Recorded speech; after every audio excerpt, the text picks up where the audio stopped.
Our children gave my wife a book for Mother's Day before we came here, and we've both read it since we arrived. It is called In a Sunburned Country, and it's by the American writer Bill Bryson, who spent quite a bit of time traveling all over Australia in the year 2000. And he wrote some very funny things and some very poignant things and some very interesting things about your massive and distinctive country.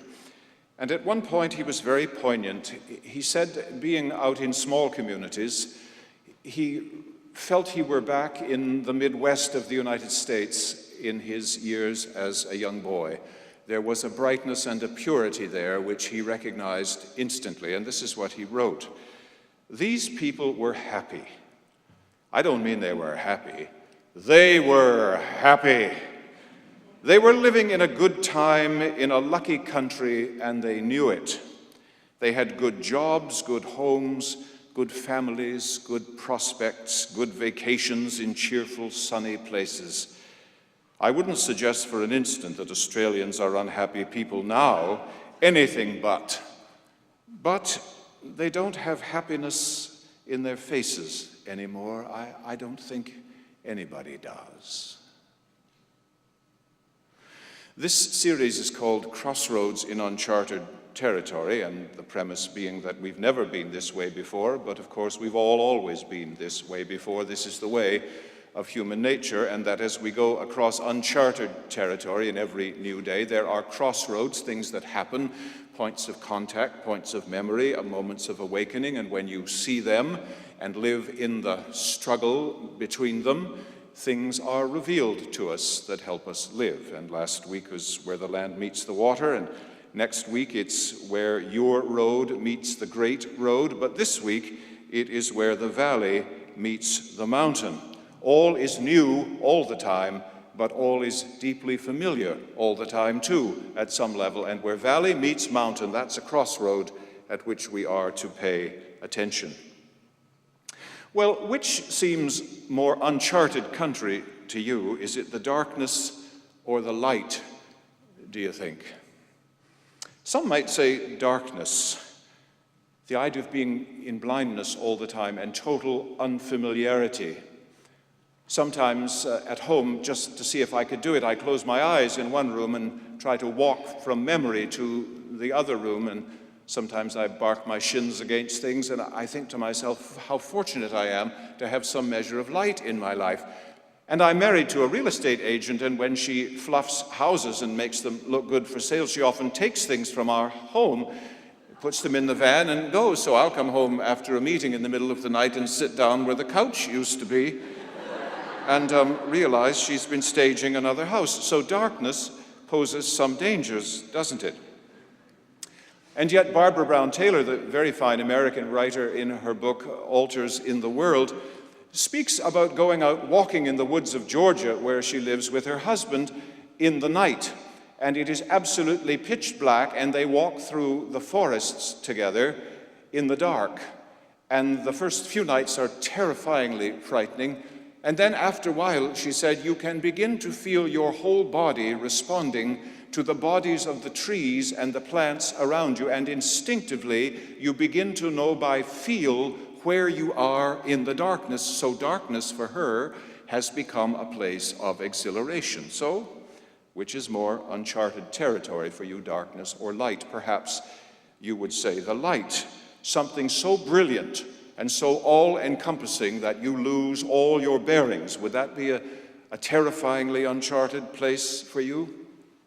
I remember going to have a retina test not so long ago to the hospital, and the doctor said, I need to look into your eye. Well, he didn't look into my eye. He shone this huge spotlight that is used for bringing aircraft into airports into my eye and shot it right against the back of my head, so much so that I could barely hold the attention of the physician. I needed so badly to turn away because the light was so powerfully bright that it hurt right through to the back of my brain. That kind of intensity is very hard to take.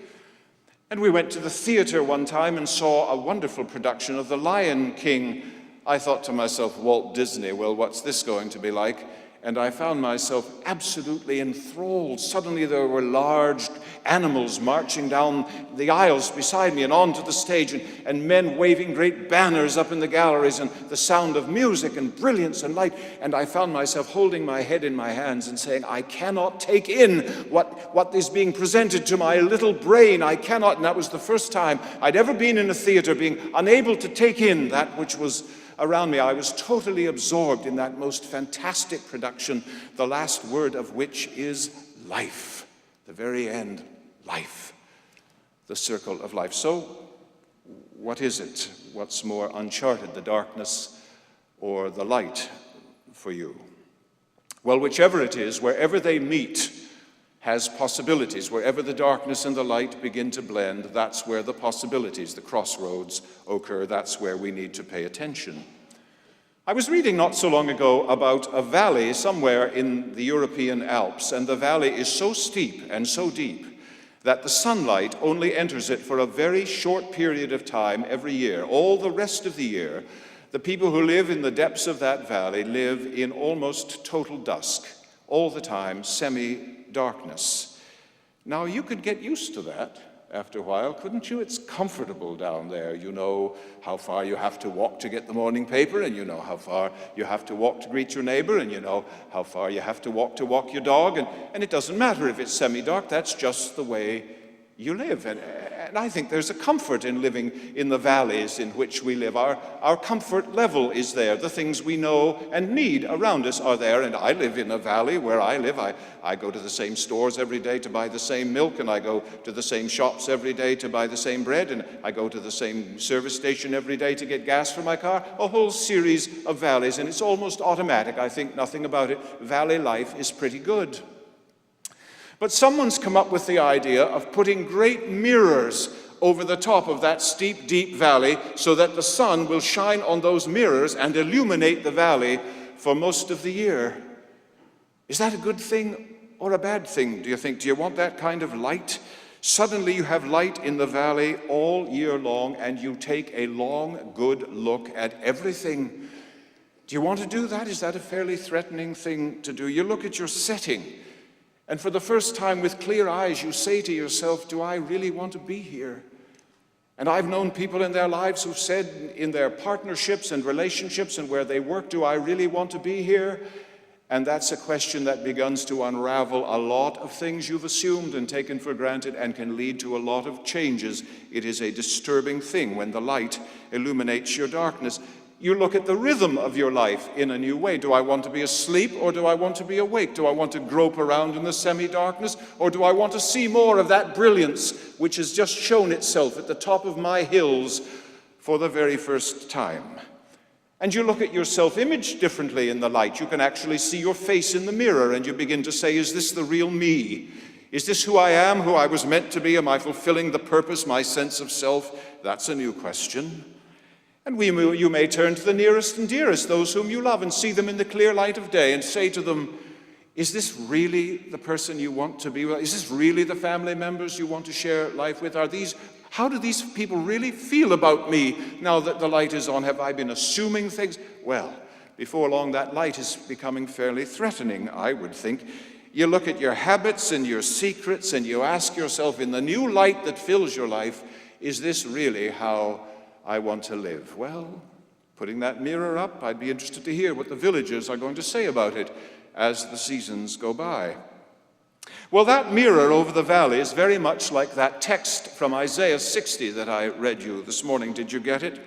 It is the reflection of the brightest light, the warmest source, the wider world shining down into a small dark place where the people had felt this is all there is, and our life of adventure is basically over. The walls are too steep, and the thing is too dark for us to make any progress whatsoever. I was thinking about the seven dwarfs the other day. Well, you think about a lot of things when you're in Australia, don't you? But I was thinking about the seven dwarfs the other day, and I was trying to name them. There's sleepy and sneezy and happy and bashful and dark and grumpy and dopey. You remember them? And I was thinking that's sort of like our family. My son Andrew sneezes quite a bit in the summer, so with allergies and so on, he would be sneezy. And then my daughter Rosalind is a joyful little person. She has been all her life, and now that she's getting close to 40, I would say she's a happy girl. And our son Peter, who's a police officer in Toronto, has always been very shy, so he's bashful. And then our son David makes documentary films and has just come back from England to Canada after filming World War I battlefields. So he would be Doc, you see, for documentary. And that just basically leaves Grumpy and Dopey. Well, I must confess to you, I woke up Grumpy this morning, but she went back to sleep. And after a remark like that from a married man, you realize who's Dopey, don't you? You see, so. But the one I didn't mention to you was Sleepy. Sleepy, and that's our daughter Janet. Janet is about 38, and she loves to stay up late, and she loves to sleep all day. And when she was a teenager, those years when it's a landmine to go near the room, I was the one designated in the mornings to go down and wake her up. So I would go downstairs and pace up and down in front of the door and then quietly knock on it and wait for the first snarl. We didn't have a dog. I was so hoping we had a dog and that it wasn't her inside making that noise, but it was. And so I thought, what would you do if you took the 60th chapter of Isaiah text and you went to Sleepy's door and you knocked on it and read the text out loud? What would happen? Would you be taking your life in your hand? Let's try it. Arise, shine, for your light is come. I don't want to. The glory of the Lord has risen upon you. That's too strange, it's too intrusive, it's too confrontational, and it's far too cheerful for this time of day. Darkness covers the earth, and thick darkness the people. That's how it is out there, isn't it? No landmarks. You think I'm coming out of here into a world with no landmarks? No such luck. Go away. You are the doorway, the one who is nearest the light. You know, that's just a little too stressful to hear so early in the morning, that my particularities could be of use to something so sacred and profound that I have to come out of the darkness of this room to welcome it into my world. The whole world will come to your rising. You're telling me that what I could be involved in is something greater than politics and greater than roadblocks and customs and taboos? Are you telling me I might be standing next to Martin Luther King, who near the very end of his life was heard to say, I might not get there with you, but it doesn't matter to me now, for I have seen the glory of the coming of the... Is that what you're asking me to come out of this room and do? Because the whole world will come to my rising. You will recognize one another, those nameless, faceless crowd you once knew, now as your own family. I don't want to see family this early in the day. Thank you very much. But I stay at that door and I knock on that door because it is essential that all the sleepy ones come out of there. They were not meant to live sleeping their lives away. Soren Kierkegaard, the Danish philosopher, used to tell a story of the parable of the geese. And the geese would sit in the farmyard and eat and get fat and be picked off and slaughtered at the high seasons. And one of the geese realized that they had wings and there was a destiny to fulfill. And the goose would cry out, fly, fly, lift up your wings and fly beyond this entrapment. And the geese would never listen. Poor Kierkegaard would write, banging on that door against the darkness. Well, how much light is enough, do you think? Once you've come out of the room and you're no longer asleep, how much light is enough? Is it enough simply to stir and to function? Is that enough light in life, or is it enough to feel familiar? I say to myself, beware foothills living. You see enough of the brightness to know it's a lovely broad world, but you have enough of familiarity that you don't have to do anything about it. I think a lot of folk live in what I'd call foothills living. Beware that.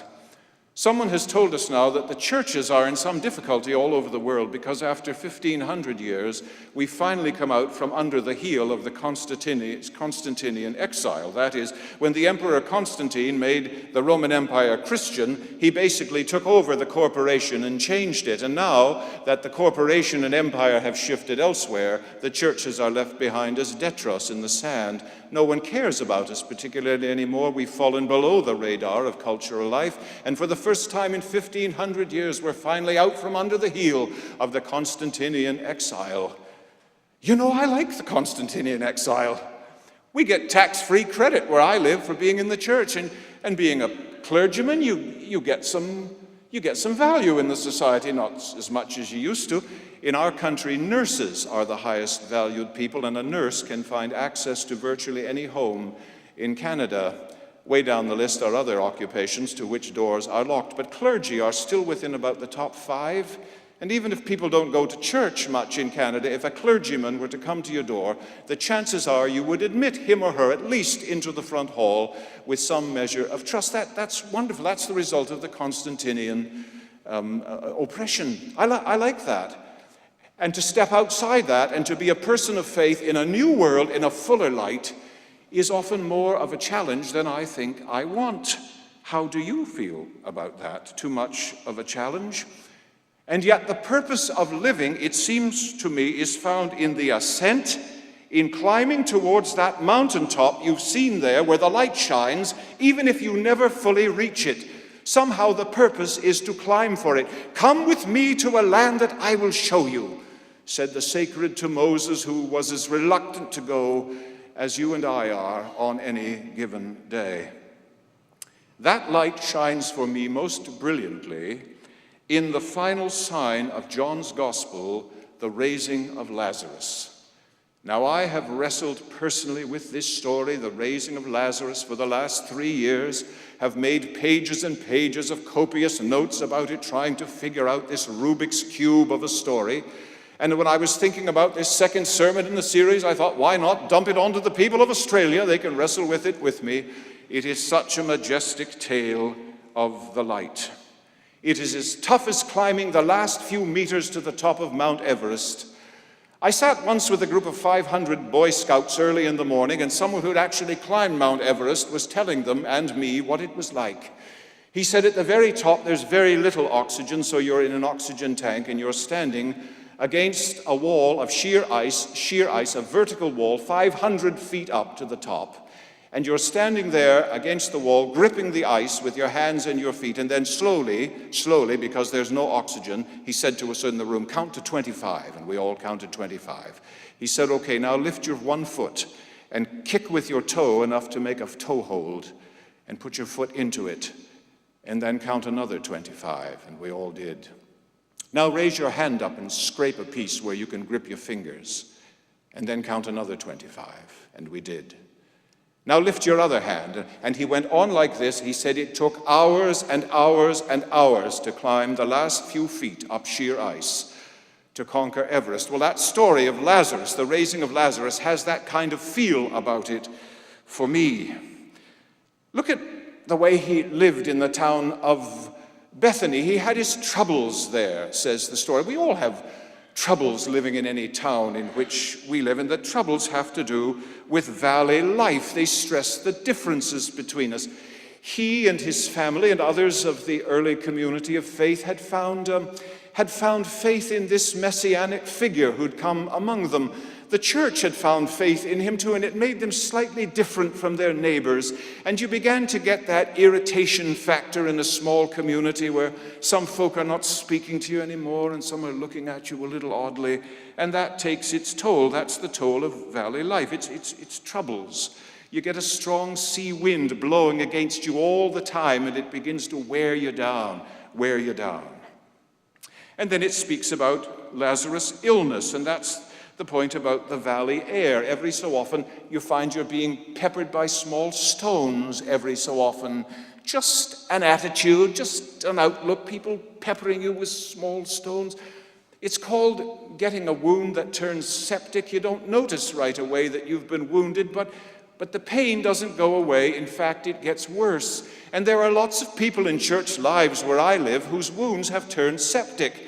Something was said to them at the door. It wasn't intentionally meant to be hurtful, but it got under their skin, or they were refused a decision, or they didn't like the way a meeting went, and they went home, and nobody phoned about them. Nobody picked up the fact that they were discouraged, and instead of sloughing it off as they would usually do, the wound went inside, and they became septic about it, and they began to walk a little more slowly, and they began to attend a little less frequently, and before long people would say, "Whatever happened to Mary? Whatever happened to John?" And no one seemed to know. Well, that's what happened to Lazarus and his illness, a series of small stones being thrown against him day after day, just little remarks and snide looks, until he became ill and the thing turned septic. And then there was his dying, the consequences of living in the valley. That's what we do in valleys. We live and we die, and we think that's the extent of it, because everyone we've ever loved and lost died, and that seemed to be the extent of it. And so we define life by a valley experience. You live and you die, and that's all. And this story takes us further. Then they live with the if-onlys and the laments, and we all live with those in the valley. It's called valley limitations. The crowd comes with its sadness and its wringing hands and stands with the family, and some of them are angry that Lazarus died, and others are sad that Lazarus is gone, and others are lost and feeling on their own because they know of their own vulnerability now. They've seen it face to face, and some are paralyzed with their frailty. We all know those experiences in the valley. It's called valley limitations.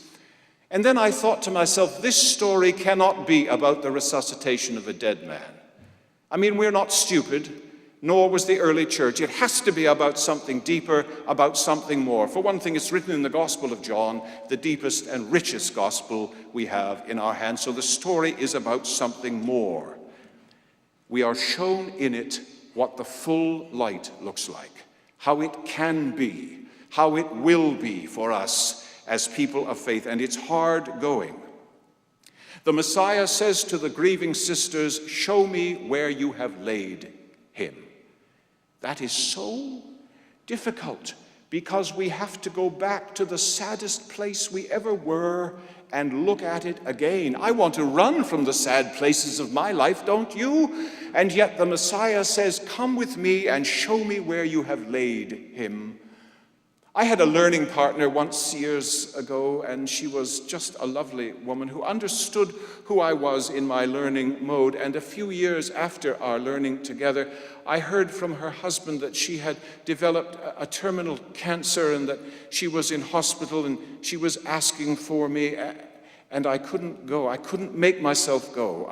I visited all kinds of people in the hospital. I could not go to see her. I could not face to see such delightful loveliness in the grip of such a terrible illness. And so I didn't go, and she died, and I went to the funeral. Well, big deal. There she was, just a wisp of herself. And I carried that wound around with me for a long time, refusing to go back to that place that had cost me so much. And I was sitting with a colleague some months later, someone who knew her very, very well. And after a few moments of conversation, we realized we were in a holy place. And I said to her, "I have a confession to make. I feel terrible that I never went to visit our friend in the hospital. I feel so terrible about it. I was so brokenhearted about her illness. I couldn't make myself go." And my colleague said, "She knew that about you. She understood that about you. She loved your company anyway and knew that you always were caring for her." And I felt a load lift from me, just a load lift from me for a moment. "Show me where you have laid him," said Jesus. And the next phrase, "Roll away the stone." Oh, how terrible that is. Put your hands on it and feel the weight of that thing that divides you from the world you thought you could always keep. Roll away the stone. Well, that's terribly, terribly difficult to do. And the next one is even worse. "Lazarus, come forth."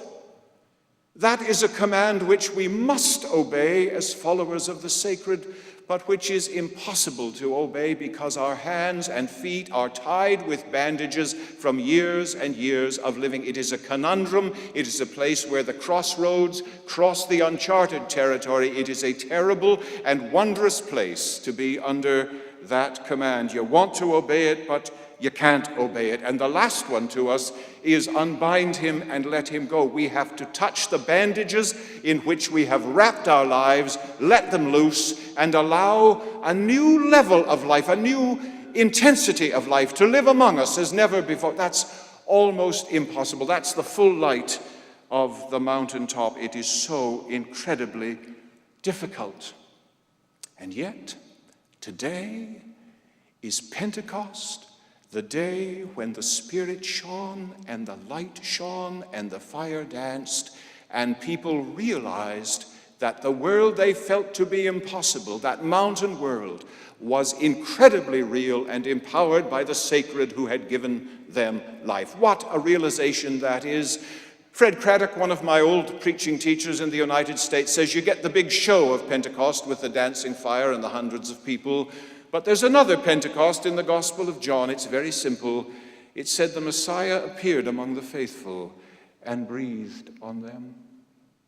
That was the gift of the Spirit that began to turn them around and lift them towards the mountaintop.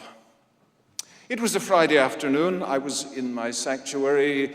The organist was practicing, as she often does, and a man came through. He got through the barriers somehow, through the locked doors. And he said to me, I need $25. And I thought to myself, I've had enough people needing $25. I don't need to hear it from you. He said, my wife died of cancer and her gyroscope is over in the pawn shop across the street and I need $25 to get it out. And I said, we don't give money at the door. He said, I've got this flute in a box. I'll give you my music if you'd give me $25 so I can go and get my wife's gyroscope. I said, I'm sorry, we don't give money at the door. He was willing to give me the music of his life to gain back an equilibrium that he had lost. I thought that later, but at the time I thought, here's just another person trying to take advantage of the kindness of the church. And he walked out of the room with his head hung low, and I sat on the steps and I thought to myself, what kind of man are you? Has it come to this that you can feel no kindness on a friend? Is everyone you ever meet trying to take advantage of you? Is there no giftedness left in you whatsoever? Are you that lost to the call to which you were called? And then my organist began to play this piece of music on the organ. I'd never heard it before. It was wonderful and majestic and thrilling, and I felt champagne bubbles moving through me from the top of my head to the bottom of my feet and back up and down.